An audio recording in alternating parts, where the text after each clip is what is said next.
প্রিন্সিপালের এবং কুয়েটের ভিসির উপর হামলার প্রতিবাদে আজকের এই তাৎক্ষণিক বিক্ষোভ সমাবেশে বিক্ষোভ মিছিল ও পরবর্তী আলোচনা সভায় উপস্থিত আছেন জগন্নাথ বিশ্ববিদ্যালয়ের বাংলাদেশ জাতীয়তাবাদী ছাত্র দল লিবারাল ডেমোক্রেসিতে বিশ্বাস করে, বাংলাদেশের সংস্কৃতিতে বিশ্বাস করে, ধারাবাহিক ইতিহাসে বিশ্বাস করে, কোন খণ্ডিত ইতিহাস রচনায় বিশ্বাস করেন না।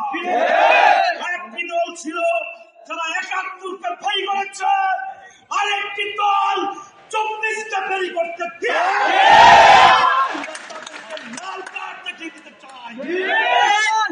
আপনারা সাংবিধানিক অধিকার বজায় রেখে রাজনীতি করুন, আমরা আপনাদেরকে স্বাগত জানাই, কিন্তু কোন অপরাজনীতি কোন ক্যাম্পাসে করার দুঃসাহস দেখাবেন না।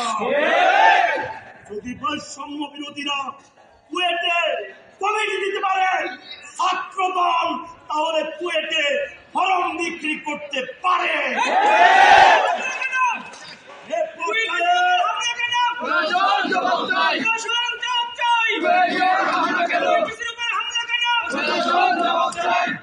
একজন বিসির উপর ন্যাক্কারজনক হামলার মাধ্যমে আপনারা আপনাদের পরিচয় ব্যক্ত করেছেন। এ পর্যায়ে আপনাদের মাঝে প্রতিবাদ জানিয়ে বক্তব্য রাখবেন জগন্নাথ বিশ্ববিদ্যালয়ের সংগ্রামী আহ্বায়ক মেহেদী হাসান হিমেল ভাই।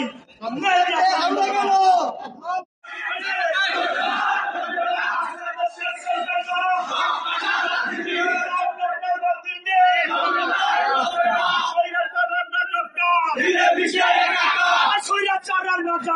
মিলে মিশে